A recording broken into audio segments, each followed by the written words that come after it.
São Paulo, meu. Mano do céu, o que eu vi aí? Eu tava em São Paulo. Aí eu entrei, os caras tocando meu MP3, tá ligado? Pô, mó som legal, né? Eu perguntei quanto é que tá aí pra entrar no bagulho.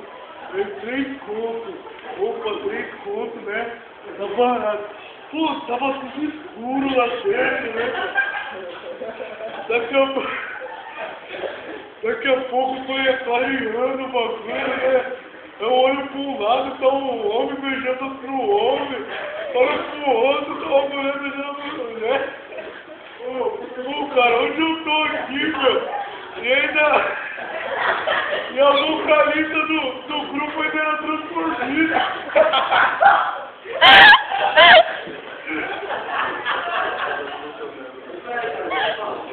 É, segunda-feira eu rachei com essa história aí, cara. Não, é da hora que ele fala dançando, né, mano? Ele vai pra cara. Pô, cara, você curte rock, mano, hardcore. Aí, ó. Pô, tem um cara muito louco, tá ligado?